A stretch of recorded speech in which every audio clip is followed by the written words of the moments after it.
2 years living together, the millionaire never touched his wife until their contract marriage ended. Hello everyone. Before we begin today's story, I have one small request. Please click the subscribe button and turn on the notification bell so you will not miss our newest videos. It only takes a second. It is completely free, and it is the best way to support us in bringing you more heartfelt, meaningful stories. Your support truly means the world to us. Where are you watching from?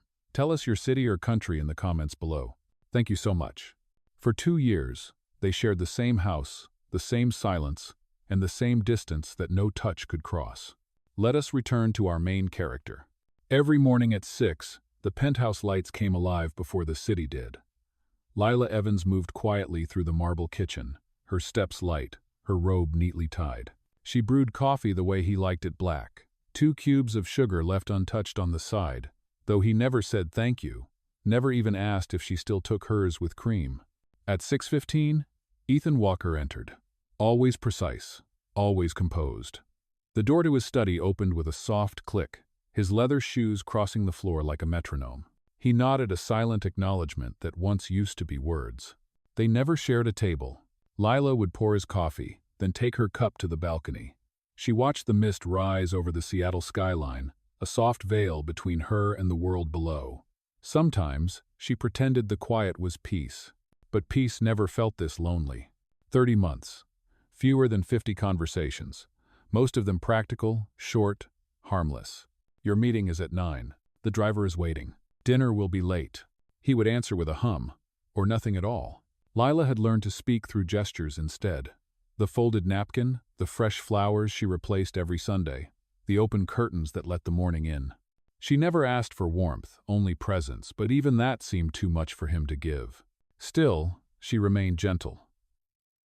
There was something in her quietness that resisted bitterness. When he passed her in the hallway, she would smile, small and polite, like a hostess greeting a guest who stayed too long. Some nights, she sat on the edge of the bed, reading under the soft amber lamp. Ethan worked in his office across the hall, the faint tapping of his keyboard breaking the stillness. Between them lay a wall of glass, transparent but unbreakable. Once, she heard him talking on the phone, his voice calm and firm. She caught only fragments. Investment, merger, perception of stability, words that had built their marriage in the first place. Not love, not companionship, a contract. When she first moved in, she thought the silence would change. That time would thaw the distance. But days folded into weeks, and weeks into months, until silence became a habit too deep to break.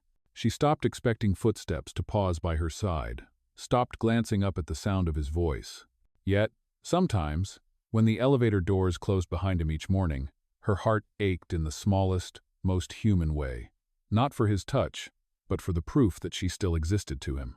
Her friends had stopped asking about him long ago. "Is he kind to you?" one had once dared to ask. Lila had smiled, graceful as ever. "He is consistent." It was true, in its own sad way. On winter evenings, the city lights flickered across the glass walls. She would sit by the window, her book untouched on her lap, watching his reflection instead of her own. The weight of 2 years hung in the air, every untouched meal, every conversation swallowed before it began. Ethan, for his part, never raised his voice, never crossed a line. He was not cruel, only absent. The kind of absence that left no marks, yet hollowed everything it touched. Once, he left a document on the counter by mistake. She didn't mean to read it, but one line caught her eye. End of contract, June 12. Her breath stilled. A quiet reminder that even this silence had an expiration date. That night, she couldn't sleep. The rain pressed gently against the windows, as if the city itself wanted to comfort her. She turned on her side, facing the empty half of the bed. For a long time, she watched the space beside her, the indentation of his pillow untouched, the faint scent of cologne fading. In the stillness, she whispered what she never said aloud. 2 years, Ethan. 2 years, and you still never looked at me. Her voice vanished into the dark, softer than the rain. Across the hall, Ethan paused at his desk, pen in hand. For the briefest second, he thought he heard something, an echo, a sigh, maybe her name carried by the wind. But he shook it off. returning to his work. Morning would come again at 6, the same lights, the same silence. Yet somewhere in that silence, something unseen had begun to stir an imperceptible shift in the air, a breath between the walls, waiting for the day when routine would crack, and the story behind their quiet would finally be revealed. The rain came soft that morning, the kind that made the city hum low and slow. It wrapped Seattle in silver, the same color as the bracelet around Lila's wrist. She sat at the kitchen counter, coffee cooling beside her. And for the first time in months, her mind drifted backward to the day she walked into the Walker Group tower and signed her name to a marriage she did not believe in. "I didn't marry for love," she had told herself that day. "I married to save a life."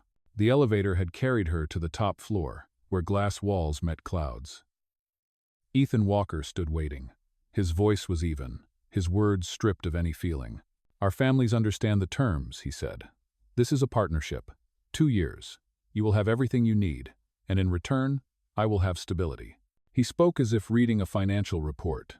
She had nodded, trying to hold her spine straight. He thought she agreed because she wanted comfort, status, a last name that meant power. He never asked why her hands trembled when she held the pen.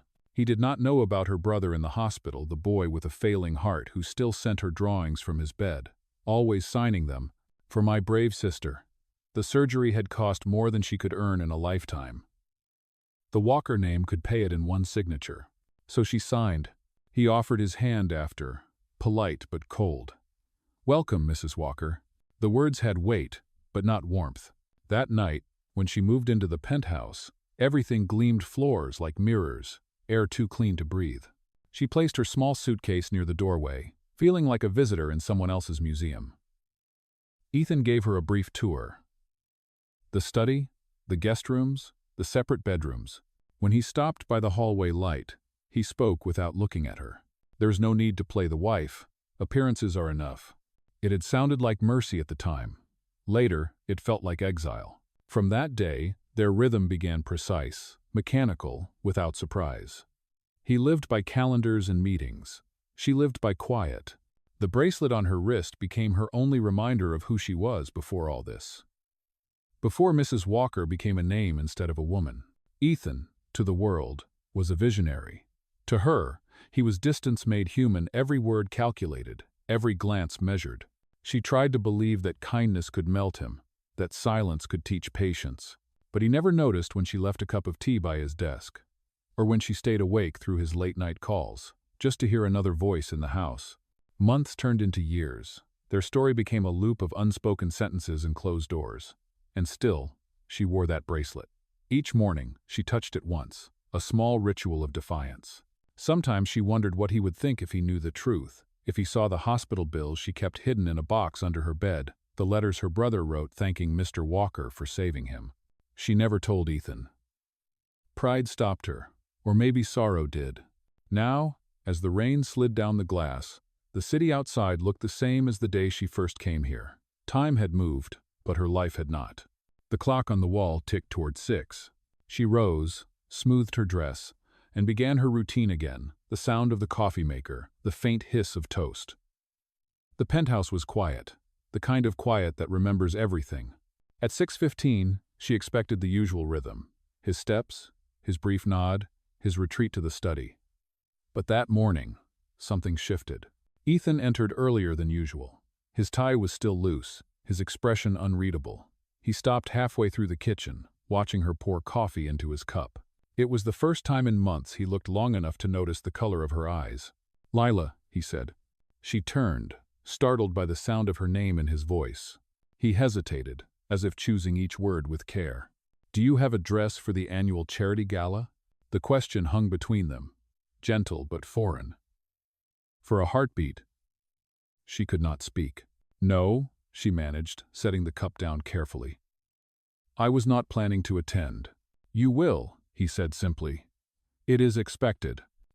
"Oh," he lifted the coffee to his lips, unaware that his words had done something neither of them noticed before they had broken the pattern.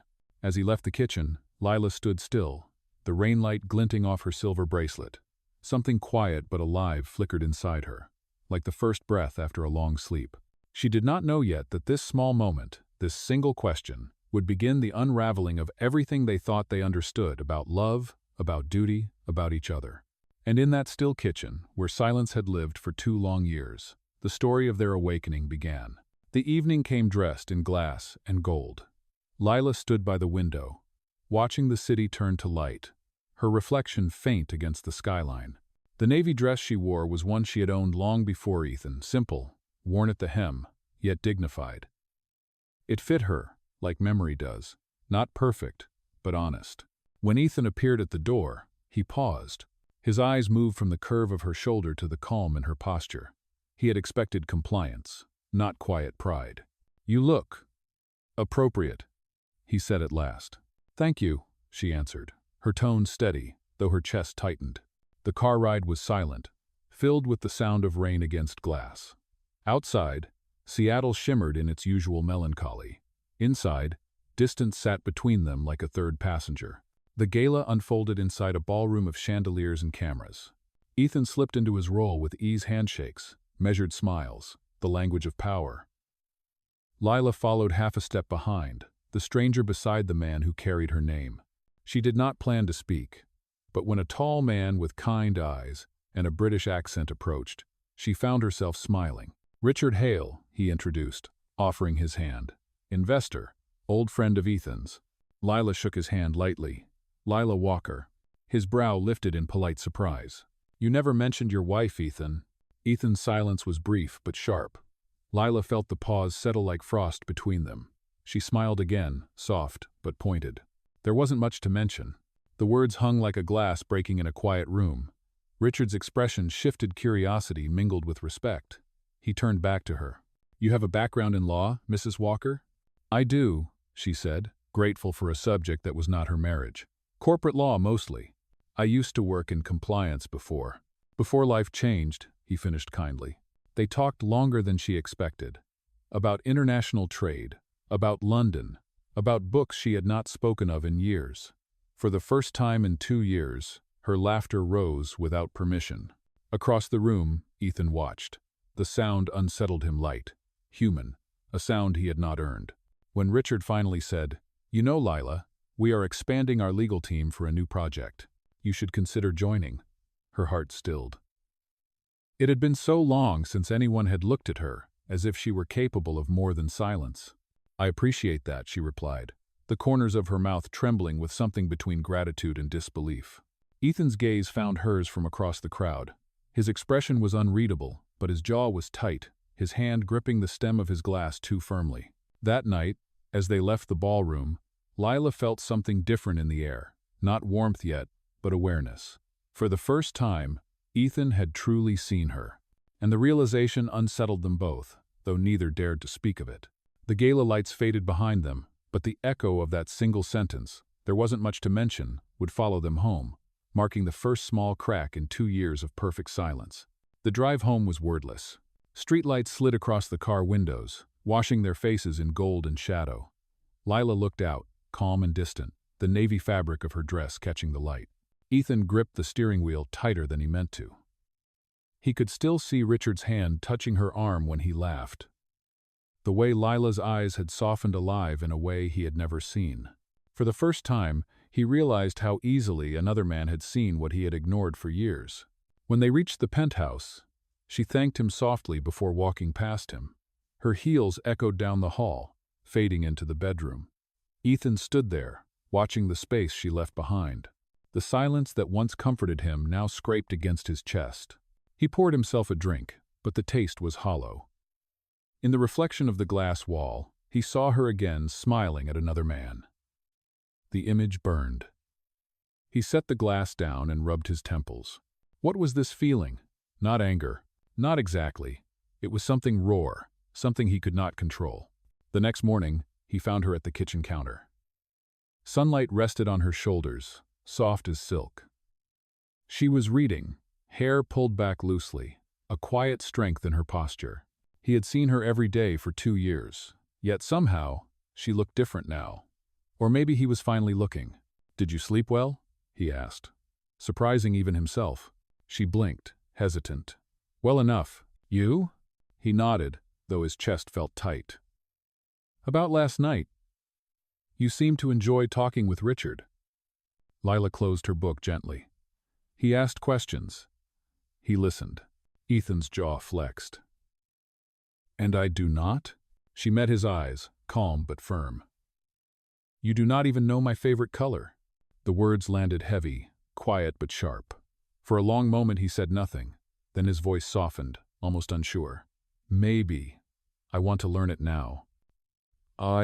Something flickered in her gaze, surprise, disbelief, a trace of old sadness. She turned away, pretending to tidy the table. People do not change overnight, Ethan.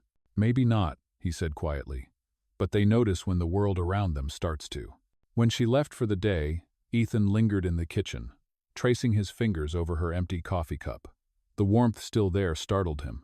Later, at his office, he found a Polaroid photograph among the files from the gala. Someone had captured her mid-laugh, head tilted, eyes bright beneath the chandelier. He should have tossed it away, but instead he placed it on his desk. The photo leaned against his laptop, small and unassuming, yet impossible to ignore. He caught himself glancing at it between calls, as if to remind himself that the woman in that picture was real, not just the quiet figure moving through his mornings. That evening, as rain gathered again outside, Ethan stood by the window of his office, the city blurred behind the glass. He thought of how she had looked at Richard, how her laughter had filled a room he once believed was his alone. For the first time, he envied something money could not buy, the simple privilege of being the reason she smiled. And as the night deepened, he knew this truth quietly, painfully. For 2 years, he had not lived. He had only existed. Now, he wanted to learn what living meant. The invitation came the next afternoon. Richard's email was brief, polite, impossible to refuse. Dinner, to discuss the project. No business suits, just good food and conversation. Lila hesitated before typing yes. It felt harmless, almost professional. Still, when she stood before the mirror that evening, smoothing the sleeves of her simple dress, her pulse quickened. It had been so long since she had gone anywhere that was not tied to Ethan's schedule. The restaurant was warm, the light low and kind. Richard greeted her with an easy smile. You look lovely, Lila. Thank you. It is nice to be out, she admitted. They talked about work, then books, then travel. He asked questions as if he truly wanted the answers. She found herself laughing softly, feeling her shoulders ease. The wine helped, but it was more than that. It was the way he listened. When the plates were cleared, Richard leaned forward, his tone gentle.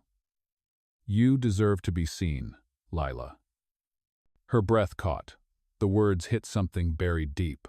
For 2 years, she had been invisible, existing in the quiet corners of another man's life. She blinked quickly, forcing a smile. That is kind of you to say. Across the street, Ethan sat in his car. The Polaroid photo still rested in his pocket, its edges worn from his touch. Through the window, he could see her face illuminated by the candlelight. Her laughter soft but alive. The sight twisted inside him. He told himself he was there by accident. But jealousy has no logic. He entered the restaurant before he could stop himself. The door opened, and the warmth of the room shifted. Lila looked up, her smile fading when she saw him. Ethan? Richard stood halfway, uncertain. Ethan's voice was calm but heavy. I was nearby. He turned his gaze to Richard, polite yet edged with something sharp. You seem to have found what keeps my wife smiling these days. Lila's hands tightened around her glass. You never took me out to dinner. Do not start caring now. The words silenced the table. For a heartbeat, even the music seemed to stop. Ethan's jaw clenched, regret flashing through his eyes. Lila rose, gathering her bag. Thank you for dinner, Richard. I should go. As she walked past Ethan, he stepped aside. He wanted to speak, to apologize, but the words would not come. Outside, the night air was cold. She breathed it in, letting it steady her heartbeat. Behind her, Ethan watched from the doorway, realizing too late that jealousy was not proof of love, only of everything he had failed to give.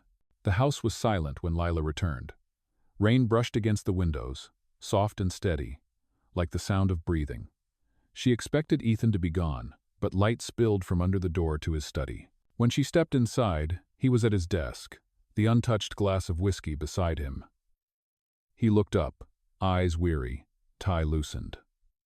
For once, there was no armor in his face. "Lila," he said quietly. "About tonight." She stopped him with a look. "Do not explain what you cannot feel." He flinched, and for a long moment neither spoke. The rain filled the space between them. Then she drew a slow breath. "You think you know why I married you. You think it was for comfort, or for your name, but you never asked." His brow furrowed. "Then tell me." She hesitated. The words had lived inside her too long. "My brother was dying, a congenital heart defect. The surgery cost more than I could earn in 10 years. When your lawyer came with the contract, I signed it that night." Ethan's face went still. "You saved your image," she said softly. "And I saved a life. That was the deal." He rose from his chair, slowly, as if gravity itself had changed. "Why did you never tell me? Would it have mattered?" Her voice trembled but did not break. "You had already decided who I was. The woman who took your money, your name, and gave nothing back. That is easier to believe, is it not?" Ethan's throat tightened. He moved closer, his voice low. "I was wrong." She turned away, but he continued, the words spilling before he could stop them. "I thought silence would protect us from disappointment. I thought distance would keep things simple, but all it did was make me blind." When she finally faced him, her eyes glistened under the dim light. "Blindness is a choice, Ethan." He nodded, the truth sinking deep. "Let me start over," he said, almost a whisper. "I want to know the woman I married." For the first time, she saw sincerity in his eyes, raw, unguarded, human. Outside, thunder rolled somewhere far away, as if the city exhaled. Lila's voice softened. "You cannot erase 2 years."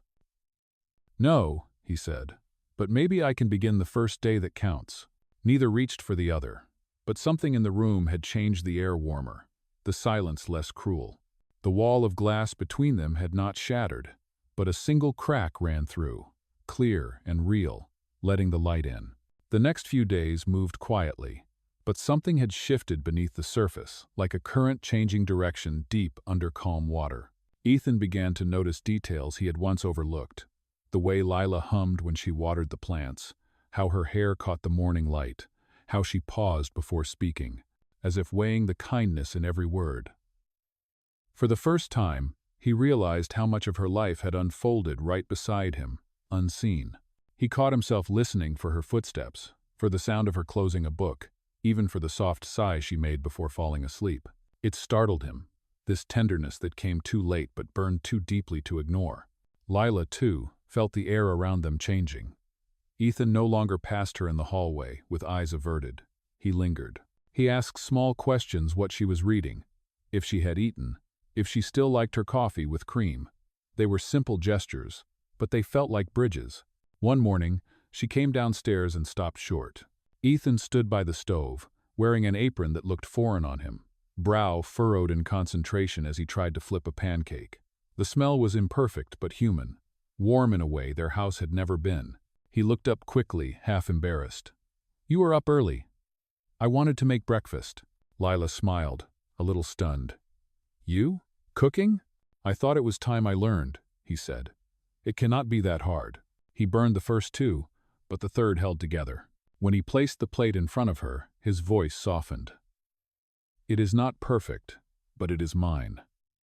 They ate together at the counter, their first breakfast side by side since the day she moved in.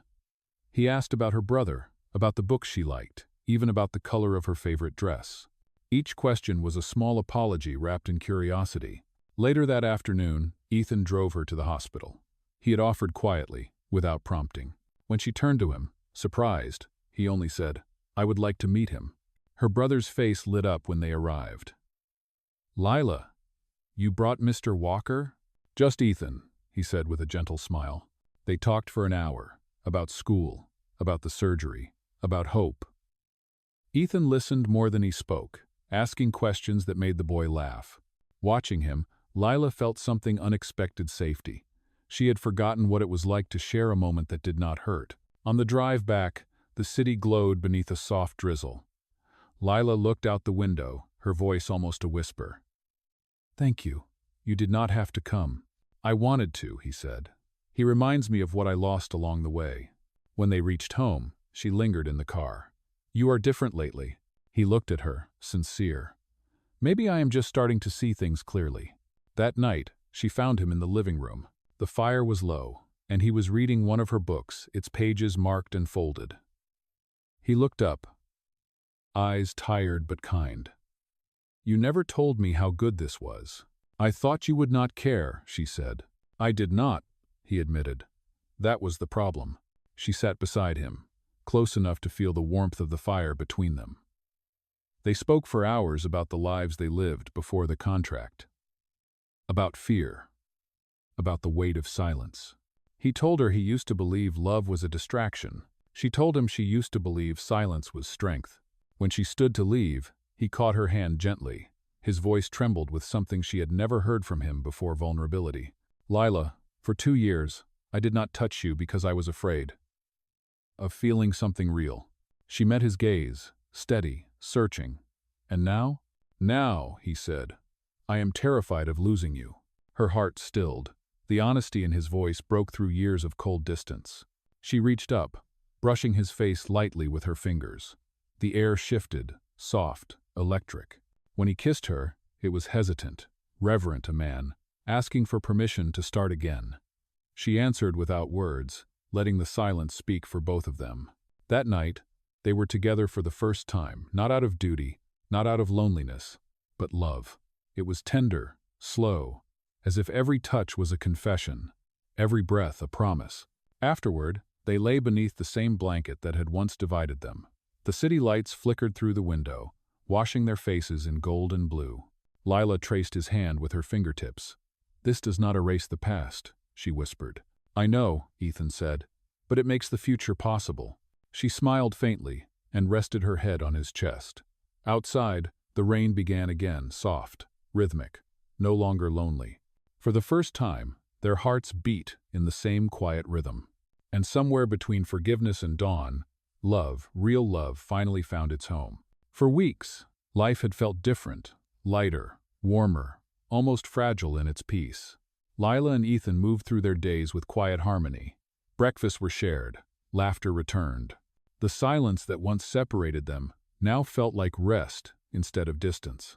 But love, when it finally blooms, has a way of testing its own truth. One afternoon, Lila sat in Ethan's study while he was away. She searched for a folder she had misplaced, nothing secret, just work papers she had left on his desk. When she opened the drawer, a stack of contracts caught her eye.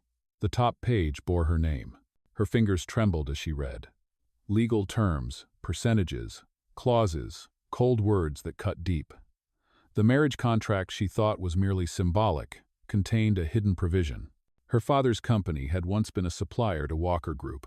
Its bankruptcy 2 years ago had allowed Ethan's firm to quietly absorb its assets. And the marriage, her marriage, had been part of the strategy. She sank into the chair, her heart tightening until the room blurred. Ethan had known. He had known from the start. When he returned, the study door was open, the papers spread across the desk. Her voice broke the quiet first. You knew, did you not? He froze. Lila, I can explain. Oh, you knew I was part of your company's plan, even when you said you loved me? His eyes met hers, raw and pleading. It was not like that. The deal was handled by my board long before you and I. Before what? She cut in. Before I stopped being a name on a contract and became a person to you? He took a step closer, reaching out. I wanted to tell you, but I was afraid it would destroy everything we just found. Her breath came shallow. You already destroyed it. Oh. The words fell heavy. Final. He tried again, his voice breaking. Lila, please. I never used you. Not for this. Not for anything. She shook her head, tears burning behind her eyes. You built your company's survival on my family's ruin. And now you call that love? He fell silent, guilt settling like ash in the air. She looked around the room, the same room where they had once begun again. Now it felt foreign, full of shadows. Her hand brushed the bracelet on her wrist. The silver felt cold, lifeless. She unfastened it slowly and placed it on the desk. It gleamed against the dark wood, small but piercing. This was my reminder that something good could come out of pain, she whispered. I suppose I was wrong. Ethan's voice cracked. Do not leave like this.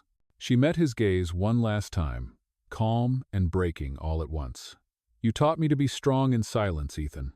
Now I am just learning to walk away. She glanced at the papers one last time, her voice steady but hollow. 2 years our contract is complete.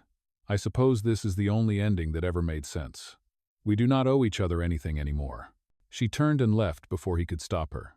The door closed softly behind her, and the sound of her footsteps faded down the hall. Ethan stood motionless, staring at the bracelet she had left behind. The faint imprint of her warmth lingered on the metal. He reached out but could not bring himself to touch it.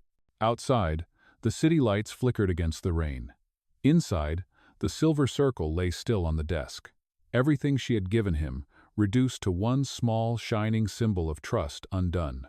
For weeks, Ethan lived with silence heavier than any boardroom he had ever faced. The penthouse that once echoed with her laughter had turned hollow again. Only this time, he knew what was missing. The bracelet still lay on his desk, untouched, a circle of silver and regret. The world around him did not pause. Meetings filled his days. Investors demanded progress. Yet each signature he placed on a page felt empty. He could build empires, but he could not rebuild trust.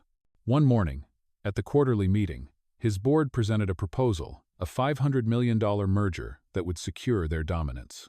It was the same deal that had begun everything, the same web that had tied Lila's family to his own. Ethan looked at the documents spread before him and felt a quiet clarity. He stood, closing the folder. A woman's love is not a clause in a deal, he said, voice steady. And this company cannot stand on what broke her. The room fell silent. Someone protested about losses, about shareholders. Ethan shook his head. Then we start over. Without blood money, without lies. Oh, and just like that, he walked out of the glass tower, out of the life that had defined him. Days later, he found himself in Portland. The hospital's corridors smelled of rain and antiseptic. He asked the nurse for Lila Evans. When she appeared at the end of the hall, he almost forgot how to breathe. She looked different, calmer, stronger, as if she had built a new world for herself from the ruins of the old one. Ethan, she said quietly, why are you here? He took a slow step closer. I heard your brother's surgery went well. It did, he is recovering. That makes me glad, he said, and his voice cracked slightly. There is something else I came to say. She waited, arms folded lightly. He drew a breath. If this love has to start without contracts, then let it start now with nothing but the truth. Lila's eyes shimmered, but her voice stayed composed. The truth, Ethan, is that trust does not come back because we wish it to. I know, he said. Then start by letting me earn it. Her gaze softened, the edges of anger melting into something almost like sorrow. You cannot fix everything by walking away from your empire. I did not walk away, he replied. I chose to begin again. You taught me that sometimes the right thing is smaller but honest. For a long time, she said nothing. Then she nodded once, quietly. Maybe honesty is a place to start. He smiled faintly, relief and longing threading through his words. Then let me start there with you. The rain began to fall outside, gentle against the glass. They stood together in that still hallway, not reconciled yet, but no longer divided. Something fragile had been born again, hope, small and real. A year later, the skyline of Seattle glowed pale beneath a curtain of drizzle. Lila Evans, now Lila, by her own name, again sat in a new office. The sign on the door read, Evans Legal Consulting. Her phone buzzed. A message. Can I stop by? E. When Ethan walked in, he no longer carried the posture of a tycoon. He had started a smaller company called Silverline, named after the bracelet that once marked their ending. He placed a single sheet of paper on her desk. A new contract, he said. She unfolded it. One line handwritten. To love, for real. Her smile came slow, uncertain, but full of warmth. This one I can sign, he laughed softly. No lawyers needed? Not this time. They signed together, ink meeting paper, sealing not a deal, but a promise. That evening, they stood on the balcony overlooking the city, the same place where silence once lived. Rain shimmered on their joined hands, light reflecting silver between their fingers. Ethan turned to her, voice low and calm. Some contracts end with signatures. She finished the sentence, her smile tender. Ours ended with love. And for the first time, the rain over Seattle sounded like peace.